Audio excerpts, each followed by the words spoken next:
You know, they say a nation's character is forged in fire. Well, for India, born in August 1947, that fire came almost immediately. This isn't just a story about the 1947-48 war. Nope. It's the story of how that very conflict, in the snows and valleys of Kashmir, created the modern Indian army we know today. Just try to imagine this for a second.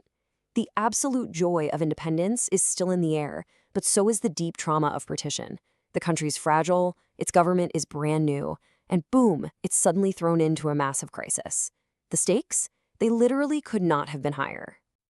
These words, they just hit you, right? They really capture the shock that tore through the region.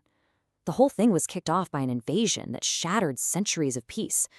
And this assault, it was brutal. And it set in motion a chain of events that, honestly, still defines South Asia to this day.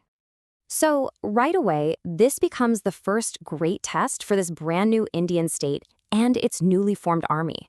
How they were going to respond in these first few critical days, well, it would decide the fate of Kashmir and really start to shape the nation's whole identity.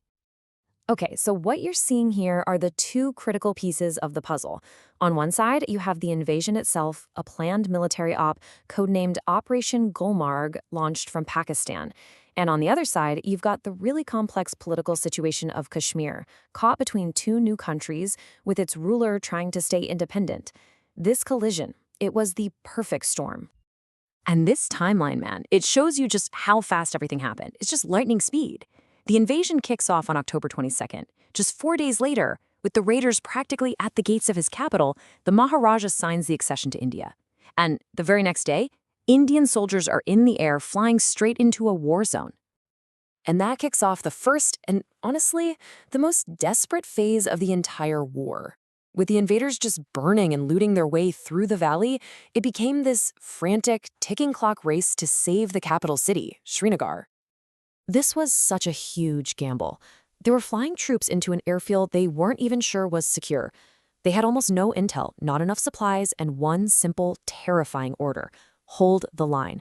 They were literally the only thing standing between the invaders and the city. And this is where the first great legend of the new Indian army was born. Major Somnath Sharma. The guy had a broken arm, a hand in a plaster cast. He could have sat this one out. But no, he insisted on being with his men. Near a village called Badgam, his small company runs into a massive enemy force. We're talking 500 plus. They were completely surrounded, hopelessly outnumbered. Those were his last words. Right before his position was completely overrun, Major Sharma sent this message back.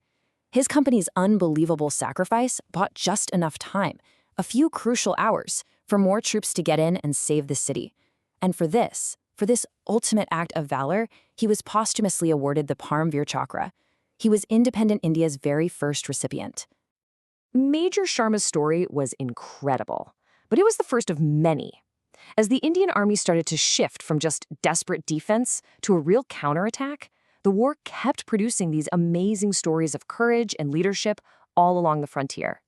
I mean, take Brigadier Muhammad Osman, a senior Muslim officer who chose to serve India after partition.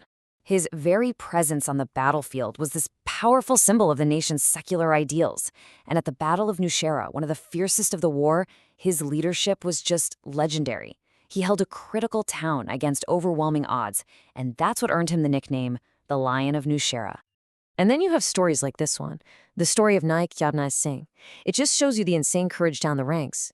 He was in command of a tiny post, just 9 men. First wave hits, they hold him off.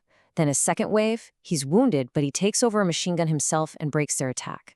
Finally, everyone else is down. He's the last one left. So what does he do? He charges out alone, Sten gun blazing, and breaks the final assault before he's killed.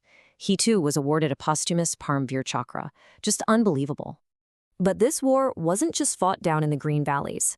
As the Indian forces pushed the invaders back, the fighting started climbing up into some of the highest, most brutal terrain on the planet. And that presented a whole new set of problems. So this was the question, right? A seemingly impossible problem for the Indian commanders at the Zojila Pass, which is the gateway to Ladakh. The enemy had the high ground, in freezing conditions, on terrain everyone thought was completely impassable for anything heavy. I mean, the challenges were just immense. We're talking about conditions where soldiers got severe altitude sickness, where truck engines were gasping for air and just couldn't work right, where fuel literally froze solid. The enemy up there thought they were totally safe. No way an armored attack could reach them. So what was the Indian Army's answer? Well, it was as simple as it was, well, insane.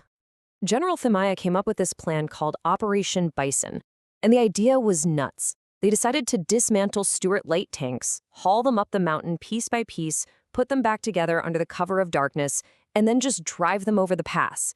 It had never, ever been done before, and as you can see from Captain Sparrow's words, the psychological shock on the defenders was total. They just crumbled.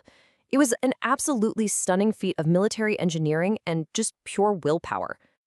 But despite all these incredible victories, the war didn't really have a clean, decisive ending. By the end of 1948, both sides were just exhausted, and international pressure was building. A ceasefire was called, and it stopped the fighting, but it left behind a really complex and, as we know, enduring legacy. So here's where things stood when the guns finally went silent on January 1st, 1949. India held the most populated parts, the Kashmir Valley, Jammu, and Ladakh. Pakistan controlled the areas to the west and north. But for India, something else had happened. The war had taken its army and forged it into a truly national, battle-tested force.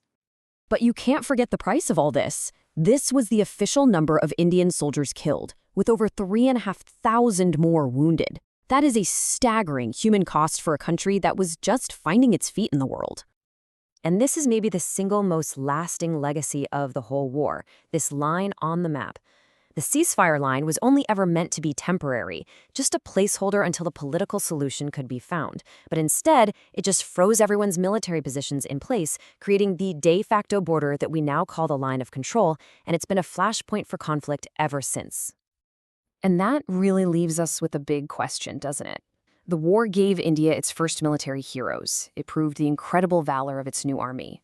But that ceasefire, while it stopped the bloodshed back in 1948, locked both nations into a dispute that has defined their history for over 70 years. So you have to wonder, was it an end? Or was it, in so many ways, just the beginning?